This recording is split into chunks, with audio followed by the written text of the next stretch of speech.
Hello everyone, welcome back to the session. कैसे आप सभी लोग? मेरा नाम शीतल है और मैं आपकी पॉलिटिकल साइंस के एजुकेटर हूँ और ये रहा मेरा क्वालिफिकेशन, आप लोग देख सकते हैं। उसी के साथ साथ मैं आप लोगों के लिए लेकर आई हूँ झारखंड पब्लिक सर्विस कमीशन द्वारा जो कंडक्ट कर रहे हैं आप लोगों के Jharkhand eligibility test, Z test जो है उनका नोटिफिकेशन जो है वो निकल गया है इस बार के लिए, यानी कि 2025 के लिए। और यहाँ पर आपका जो है 16 से आपका ऑनलाइन एप्लीकेशन शुरू हो जाएगा और ये जो है आपके 6 अक्टूबर तक आपके जो है फॉर्म फिलिंग का डेट जो है वो रहने वाला है, यानी कि 6 अक्टूबर जो है वो आपका लास्ट डेट है 11:45 PM तक। और आपका जो है फी सबमिशन का जो टाइम पीरियड है वो 7/10/2025 यानी कि 7 अक्टूबर आपका जो है 5 बजे तक के समय तक जो है रहने वाला है। और आपका करेक्शन विंडो जो है ये सबमिशन होने के बाद खुल जाएगा 8 से लेकर 10 अक्टूबर तक के समय, यानी कि 5 बजे तक। और इसी टाइम पीरियड के अंदर अंदर अगर कोई गलती है, चेंजेस करवानी हो अपनी फॉर्म्स में, तो इस टाइम पीरियड में करवा सकते हैं। ऑलराइट, तो ये आपके झारखंड एलिजिबिलिटी टेस्ट जो है, जिसमें मतलब बहुत समय बाद कंडक्ट करवाया जा रहा है। और यहाँ पर आपके जो है इन एग्जाम जो आ रहे हैं ना, आपके एलिजिबिलिटी टेस्ट, जिसमें आपके पीएचडी की वैकेंसीज हो गया, आपका जो है असिस्टेंट प्रोफेसर की वैकेंसीज हो गया, वो भी निकलने वाला है। इसका मतलब ये साफ साफ साफ बता रहे हैं। ऑलराइट, अब हम चलेंगे आपके जो है क्या क्या क्राइटेरिया है, एग्जामिनेशन जो है कौन सा आपका जो है तरीके से करवाया जाएगा। बिल्कुल सेम है जैसे आपके यूजीसी नेट के जो एग्जाम होती है ना, उसी तरीके से बिल्कुल सेम एग्जाम कंडक्ट करवाया जाएगा। बट ये है कि आपका पेन एंड पेपर वाला एग्जामिनेशन होगा, यानी कि ऑफलाइन मोड जो है ना उसमें एग्जाम कंडक्ट होने वाला है, ऑनलाइन वाला नहीं है। कंप्यूटर में बैठकर एग्जाम देना नहीं पड़ेगा। दो पेपर होने वाला है, जिसमें आपका जो है एक पेपर 1 और आपका जो मेन सब्जेक्ट है, जो भी आपका XYZ सब्जेक्ट जो कुछ भी हो, उस हिसाब से आपका पेपर 2 रहने वाला है। 100 क्वेश्चंस, यानी कि 100 मार्क्स आपके जो है पेपर 1 के और 200 मार्क्स पेपर 2 के। जैसे कि सेम यूजीसी नेट में भी पेपर 1 के 50 क्वेश्चंस आता है, पेपर 2 में आपका 100 क्वेश्चन आता है, टोटल 150 क्वेश्चन। यानी कि 3 घंटे मिल रहा है आपको, 3 आवर्स इस क्वेश्चन को 150 क्वेश्चन को सॉल्व करने के लिए। सिलेबस भी बिल्कुल सेम है। बट अब हम फीस जो है कितना फीस ले रहे हैं उसके ऊपर जाते हैं। आपके जो है यूआर कैंडिडेट्स के लिए 575 फीस जो है वो ले रहा है। ओबीसी वो भी इस तरीके से दिया हुआ है, ओबीसी नहीं, एक्सट्रीमली बैकवर्ड क्लास, झारखंड में ही बिलोंग करना चाहिए, ये रिजर्वेशन कैटेगरी भी। ठीक है, ओनली झारखंड का जो स्टेट है उसी हिसाब से आपका जो है ईडब्ल्यूएस कैटेगरी हो, एससी कैटेगरी हो, एसटी कैटेगरी हो, पीडब्ल्यूडी हो या फिर थर्ड जेंडर हो, ये सारे झारखंड के हिसाब से मतलब वहां पे बिलोंग होना बहुत जरूरी है। और उसी हिसाब से क्राइटेरिया सेट करा जा रहा है उनके लिए 300 रुपए, और आपके SC ST पीडब्ल्यूडी और थर्ड जेंडर के लिए 150 रुपीज। ठीक है। और यहाँ पर जो है आपके ऑनलाइन ये देखो, क्रेडिट कार्ड के थ्रू, डेबिट कार्ड के थ्रू, नेट बैंकिंग, आपका यूपीआई, इस तरीके से जो है आपका फी सबमिशन जो है वो हो सकती है। अब सब्जेक्ट्स और सिलेबस जो है वो क्या होता है, जैसे जिस तरीके से आपके यूजीसी नेट या फिर आपका अगर साइंस के बात करो तो सीएसआईआर नेट पे आपका जो सिलेबस होती है, जिस तरीके का क्वेश्चंस पूछा जाता है उसी तरीके का सेम वो रहने वाला है। मीडियम ऑफ क्वेश्चन पेपर क्या रहेगा आपका, इंग्लिश और हिंदी रहने वाला है, एक्सेप्ट आपका जो लैंग्वेज पेपर होता है वो उसी लैंग्वेज में आएगा। बाकी जो सब्जेक्ट्स है उसका आपका इंग्लिश में और हिंदी में ही क्वेश्चन आने वाला है। ऑलराइट, और यहाँ पर मार्किंग स्कीम्स जो है क्या है, हर क्वेश्चन जो है ना, यानी कि एक क्वेश्चन का 2 मार्क्स जो है वो होने वाला है। 1 क्वेश्चन कैरीज 2 मार्क्स, और हर करेक्ट आंसर के लिए आपको 2 नंबर मिलेगा। यहाँ पर कोई नेगेटिव मार्किंग नहीं है।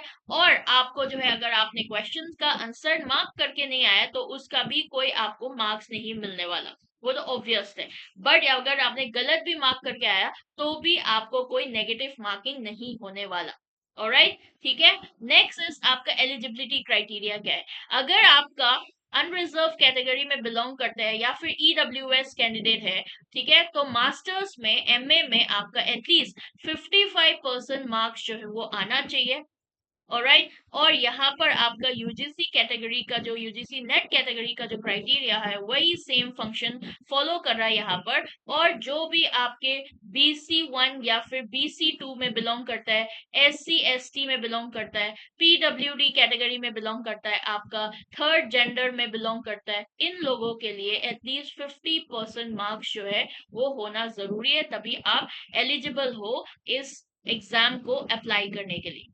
ठीक है, यहाँ पर एक और चीज दिया हुआ है कि पीएचडी डिग्री होल्डर जिसने पीएचडी कर रखा है और मास्टर्स लेवल एग्जामिनेशन जो 19 सितंबर 1991 में कंडक्ट कर चुके होते हैं, तो उनके लिए 5% का रिलैक्सेशन जो मिलने वाला है एग्रीगेट मार्क्स में, यानी कि अगर 55% बोल रहा है तो 50% में आपका एलिजिबिलिटी क्राइटेरिया जो है वो सेट करा जाएगा। राइट, तो कैंडिडेट जो है अपने पोस्ट ग्रेजुएशन जिसमें उन्होंने मास्टर्स किए हो, ठीक है, जिस सब्जेक्ट में, उसमें ही आपको एग्जाम देने के लिए बोला गया है, तो उसी हिसाब से आप अपना एप्लीकेशन को फॉर्म फिल करते समय जो है ध्यान रखें कि जिस सब्जेक्ट में आपने पोस्ट ग्रेजुएशन किया है उसी सब्जेक्ट में ही अप्लाई करिए।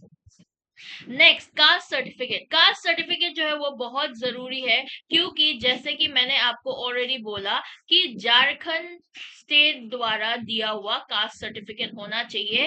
ठीक है, उन्होंने आपका जो है फॉर्म में भी आप पूरा फॉर्म डिटेल्स में एक बार देखोगे ना, तो उसमें भी एक फॉर्मेट जो है वो दिया हुआ है, इसी तरीके का होना चाहिए कास्ट सर्टिफिकेट, चाहे वो BC आपका 1 हो, BC2 हो, आपका जो है SC ST हो, PWD कैटेगरी हो, थर्ड जेंडर हो, झारखंड द्वारा दिया गया ही होना चाहिए। और एक और इम्पोर्टेंट चीज मैं मेंशन करूं, यहाँ पर उन्होंने मेंशन किया था कि आपको रेसिडेंशियल सर्टिफिकेट भी यहाँ पर जरूरी है।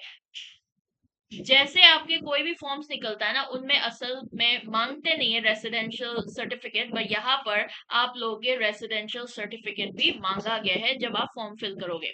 ठीक है, तो आप लोगों के लिए ऑनलाइन रजिस्ट्रेशन ईमेल आईडी या फिर मोबाइल नंबर के थ्रू कर सकते हैं। वन टाइम रजिस्ट्रेशन करना पड़ेगा पहले, ईमेल या फिर मोबाइल के थ्रू, उसके बाद जो है आपका OTP जनरेट करके फिर एप्लीकेशन नंबर जनरेट हो जाएगा, फिर उसके बाद जो है आगे का फॉर्म भरने का जो तरीका है वो आप धीरे धीरे बढ़ सकते हैं। जैसे कि पासपोर्ट साइज चाहिए, कितने KB का होना चाहिए, उसमें खास ध्यान देना। ठीक है, आपका जो है मुंह कवर नहीं करना चाहिए, ढकना नहीं चाहिए, कैंडिडेट का सिग्नेचर जो है वो कितने साइज का चाहिए, ये सारे चीज जो है वो बहुत जरूरी है। आपको जितने भी सर्टिफिकेट्स जो है आपको अपलोड करना पड़ेगा, चाहे वो कैटेगरी सर्टिफिकेट हो, चाहे वो रेसिडेंशियल सर्टिफिकेट हो, स्पोर्ट्स सर्टिफिकेट हो, या फिर आपका जो है पर्सन विद डिसेबिलिटी वाला जो सर्टिफिकेट है उसको।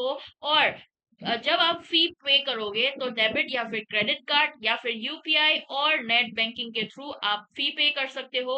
और जितने भी स्टेप्स जो बताया गया है उसके हिसाब से चलिए, तो आपको जो है फी फॉर्म भरने में कोई दिक्कत भी नहीं आने वाले। ऑलराइट, तो इसी तरीके से आप फाइनल सबमिशन कर सकते हो।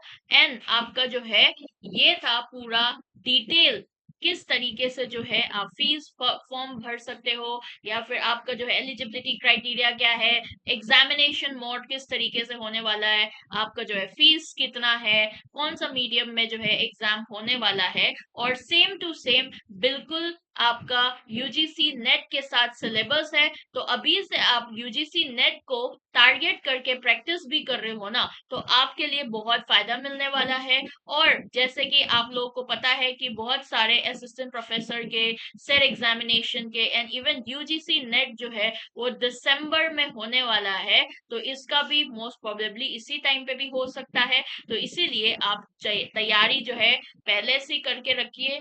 ठीक है, और इस चैनल को यानी कि GRF नीति चैनल को सब्सक्राइब करिए पॉलिटिकल साइंस और पब्लिक एडमिनिस्ट्रेशन के एग्जाम के लिए, जहां पर आप लोगों के UGC नेट से related, SET examination, assistant professor, इन सारे एग्जामिनेशन से रिलेटेड आप लोगों के क्लासेस जो है वो आने वाला है इसी चैनल पे ही। तो इसीलिए चैनल को सब्सक्राइब करिए, और आगे जो है आगे हमारे जो क्लासेस है उसमें भी जुड़ जाना, क्योंकि बहुत इंटरेस्टिंग इंटरेस्टिंग क्लासेस जो है आप लोगों के आने वाला है। तो ये था आज का सेशन, मिलते हैं इसी तरीके से नया सेशन में। Bye bye, take care and thank you so much for watching.